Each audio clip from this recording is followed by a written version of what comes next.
What's going on? Nick from Comic Culture here. It's time for Nick at Night, my weekly comic book review show. Let's get into the books I read this week. Starting over in Marvel, we have Joe Kelly and Nick Bradshaw on Godzilla Vs SpiderMan with this cool Gleason foil variant right there. Of course, it's difficult to see, but it's awesome in person.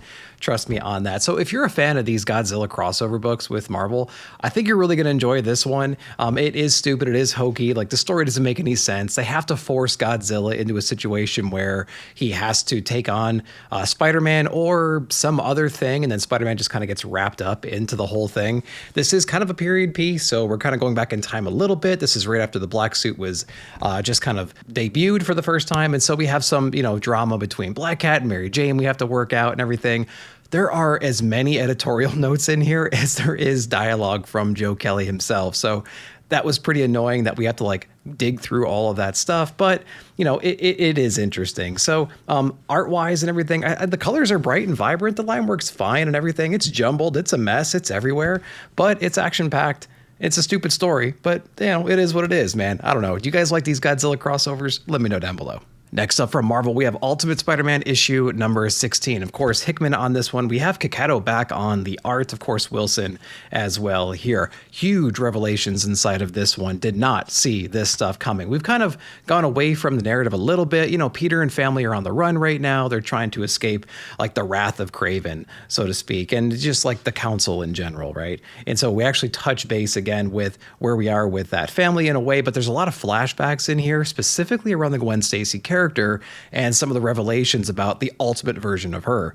We thought we know who Gwen was. We have no idea who she is. This book outlines that completely for us, and it was shocking to say the least. I don't really want to give away any spoilers in here because there's so many cool things that happen inside this issue, but there is this architect group, right, that's kind of pulling the strings around everything right now. Outside of the council, outside of the maker, it's a whole different organization, and Gwen is connected to them. So I'm going to let you guys read that and figure it out. Interior wise, the art's spectacular, right? Kakato's doing a great job, like I said. And yeah, it's everything you'd expect from that creative team. Lots of revelations, a lot of great stuff happening in here. I don't even want to show you interiors just in case you want to experience it for yourself, but highly recommend checking this one out. Let me know if you read it. All right, next up from Marvel is Hellhunters issue number 5. Philip Kennedy Johnson on this one. I keep telling everyone this is the stupid fun Marvel book, and that's exactly what it is. If you want to see the Howling Commandos take on a bunch of Nazis imbued with the power of Ghost Rider, Wolverine has fire claws.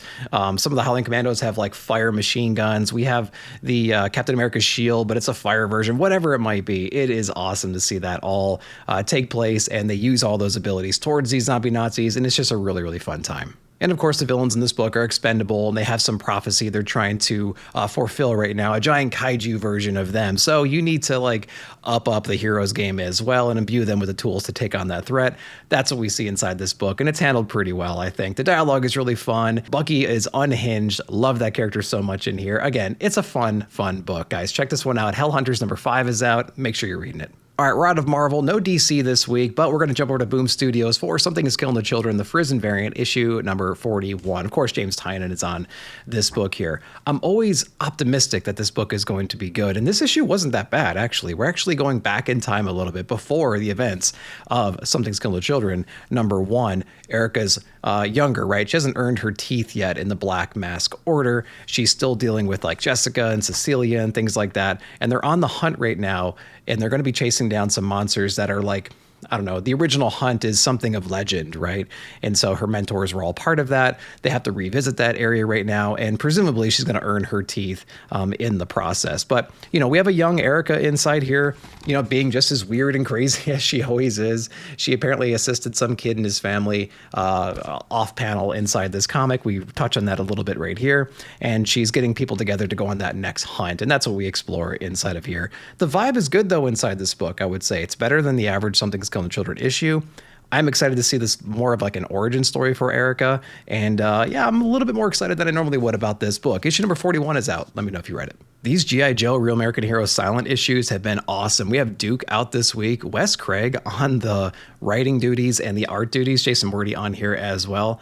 I've been loving these silent issues. They've all been really good quality books, great creative teams on here, and just compelling stories in general. In this one, Duke is on this revenge mission right now. He's infiltrating a Cobra base. He's trying to find this scientist who was developing this really corrosive chemical or with this type of bomb, whatever it might be, took out his comrade. So now he's going in there to, I don't know, get revenge or sabotage the entire plant, whatever it might be. It's awesome. It's action-packed.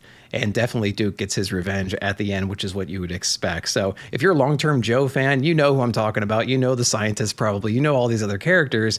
For someone like me, it doesn't even matter. It's handled so well. Wes Craig does a great job of walking you through the story using his artistic style. And Wordy's doing an excellent job as well there. So these silent issues, don't sleep on these issues, guys. Check them out. They've all been really great quality. Make sure you're reading them. Next up from Image Comics, we have We're Taking Everyone Down With Us, issue number 2. We have Rosenberg and Landini on the writing duties here. Of course, we have Wordy, and we also have Haas on the letters. I really liked issue number 1. Issue number 2 I thought was even better than that. So basically, we're in a world where all these eccentric characters are living right now, pulling the strings from their own respective countries and whatnot, and there's a lot of secrets between them and everything. Think of like a secret council around the world. There is this one mad scientist guy who has a daughter. He develops these robots and this other technology that they don't like. He's assassinated, and essentially the daughter is on her own, but she has some robot companions along the way to, help her escape from whoever she needs to escape from. And that does sound like an insane premise indeed, but the banter between the characters is what really makes this book very charming, right? The girl that's in here, the survivor, she has this wit about her, this humor, this dialogue, especially towards the robots and everything. She uses a lot of profanity. She's not very trustworthy, things like that. She doesn't really know what's going on necessarily. Dad had a lot of secrets, and there's a lot of, like I said, eccentric characters that are going to be hunting this family down, and we feature one of them inside this book right here, and he's just hilarious. It's like it's almost like a Mark Russell type vibe, right? He has that satire about him, but this one's a little less heavy-handed, I would say. And man, Rosenberg and Landini are doing a great job of just building out these characters, making it funny, having a lot of action, high stakes, things like that, and the art's really killer too. I really love this, like, on the run with my companion robot counterpart with me, trying to like protect me along the way. It's been really, really fun to read this one so far. We're Taking Everyone Down With Us, issue number 2. Make sure you're reading it. Continuing Image, we have the season's issue number 4. Rick Remender, Paul Azaceta, and Mateus Lopes on this one. I will say, this issue number 4 reads like a typical issue number 3. Number 4, we get a lot of backstory about like what this evil circus really is. Is there some kind of lore behind them? Why is it in the town that they're in right now? Like, what is the mechanics behind all of this? That's typically an issue number 3 thing. We didn't get it. We're getting it inside of 4, and it was much well received. I know a lot of people are falling off of this book, unfortunately, but I'm just in love with the writing style and the artistic approach. I knew I was going to be reading this one for the long term, and so here we are being rewarded by that in issue number 4. So again, we get the whole backstory about the circus kind of in general, who might be behind all of it, and what their intention is, and why they're after like the seasons, right? Why is summer the focus of this one? And, spring and winter and everybody else has to unravel all this mystery, right? To like save their sisters and save the towns they live in. So again, it gives us all that backstory. We've been dying for that. We get it inside of here. Amazing artwork, like always, from Azaceta. And so definitely check Seasons out if you haven't yet. Issue number 4 is out. Let me know if you read it. Robert Kirkman and Lorenzo on Void Rivals. Issue number 18 is out. Huge bombs dropped in the last issue or so, basically connecting both sides of the universe. How is Energon part of this entire scene right now? We got all that uncovered inside of the last issue. It does carry over into here, even going as far as imbuing our main characters with the new power set, and they have to use that power set to complete the unity that is like forbidden from both sides, right? So we're exploring that a little bit more. We get to touch base on some of the other Transformers that we've seen and like some of their plans and their perspective on the planets that they live in and how good or bad that might be, and they just want to get back home as well. But this is still a very political book. There's a lot of things happening in here on both sides where like the leaders of those organizations do not trust each other. They're trying to keep things separate, but they're basically doing the opposite of what they should be doing to ultimately win the day. So we get a lot of humor inside this book. We got a great showcase of powers from our heroes and whatnot. Again, they've been imbued with some new abilities.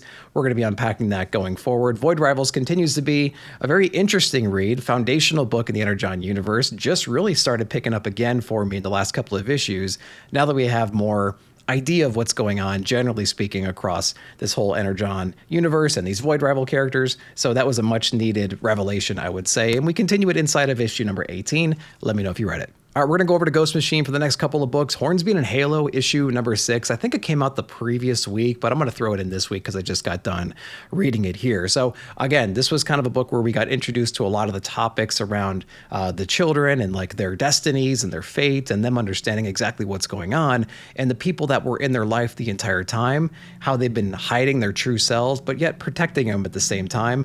All that came out to the open in the previous issue, and we explore more of that inside of issue number 6. So as the cover alludes to, we have both of our main characters here. One's an angelic presence raised by some real dirtbags on Earth, and one is a more devilish kind of a character raised with opposite parents, real angelic type parents. But they both get taken by their protector down to hell and to heaven to give them a little slice of perspective, I guess, and just kind of, I don't know, show them what they would be ruling in the future, I suppose.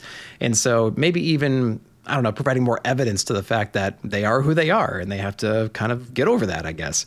Not entirely sure, but it was a fun trip through hell, through the river, and, up into the clouds, into the heavens and whatnot, and seeing these kids like react to all of this stuff. So that was pretty fun, I would say right there. Hornsby and Halo, issue number 6. Nothing extraordinary happens in here, but it is fun to see these kids lose their minds at the situation that they're in right now. So let me know if you're reading this one down below. Peter Tomasi co-writing the previous book. He's actually on this one too. Rockefellers, issue number 5, Ghost Machine universe right there. Francis Manipul on the art, which is spectacular in this book. I think everything I like about this book and everything I don't like about this book just repeats itself every single week. So it's the exact same review week after month rather in here. If you want to see a Johnny Quest kind of a family, right? Go back in time, get trapped there, have some of the technology of their era at their disposal, but they still have to deal with like everyday dramas and people trying to hunt them down and taking on the threat of the week, right? That's what you get inside of this book. One of the children gets wrapped up in some crypto stealing thing right here, and an organization is sent out to take the family out essentially and maybe kidnap the child. Of course, there's some home defenses that they have to deal with in here in way of pup right here. So it was really kind of funny to see all that play out. We have all these armed, trained people infiltrating the house, but getting taken out by a dog. There is some other narrative in here too, talking about like the eyeball that the father's been messing with and what it might actually be from or whatever. But, I will say that I am kind of getting tired of like the monster of the week approach to this whole entire thing. We get yet again a glimpse of the villain at the very, very end of this book. We never really get more than a page or so from that person, so we don't really know what's going on. And by now we're on issue number 5. That 5 months ago, we saw the introduction of this character and what happened with that character in the family.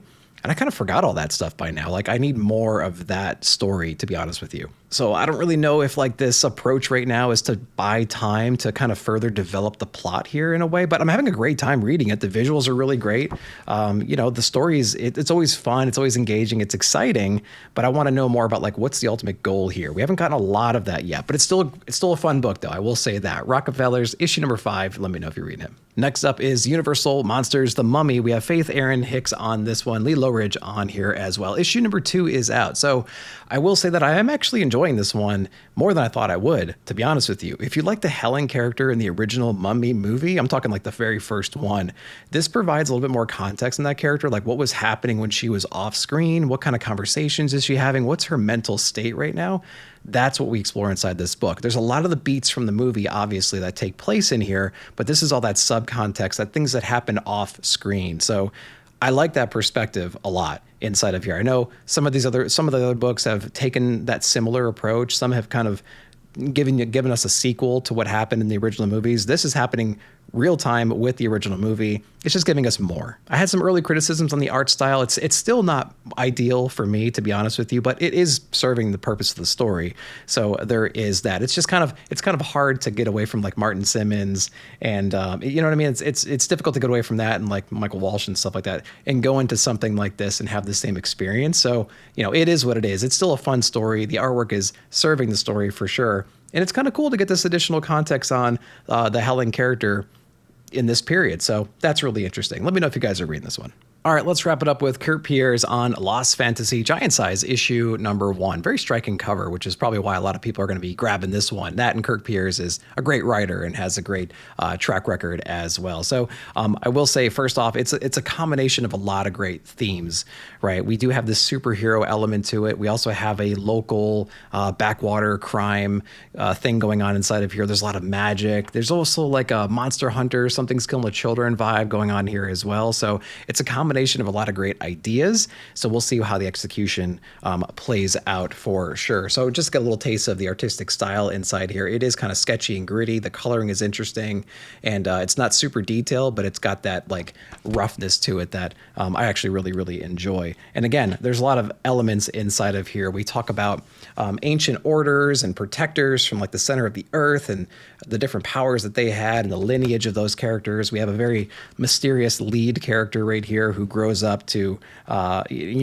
be one of these people essentially. And he's investigating this event that happened. And in doing so, we get to see some of the showcase of power, like the magic being used and some of the monsters that are actually in this world as well. So pretty cool job of blending all those different themes together inside this book. So I would say if you want like a modern era sword wielding kind of a, knight in shining armor, but maybe as an anti-hero at the same time kind of a book, this might be something you might want to check out and see what's going on. And then if you also want to check out Indigo Children was a great series as well. It looks like there's like a part 2 previewed in the back of this book. I have to go back and read that series to see if it's just a reprint, but there's some of that mentioned in the back of this book as well. So I don't know if these worlds are combined or not. Who knows? We're going to figure it out as we go. But this one's pretty interesting. I highly recommend it. Let me know if you read it. All right, guys, that's all I read this week. I hope you enjoyed that. Go down below in the comments. Let me know what you read and what your favorite books of the week were. Of course, while you're down there, like, subscribe, share, hit that bell notification to be alerted whenever I put out new videos. Thank you so much for watching. We'll see you in the comments.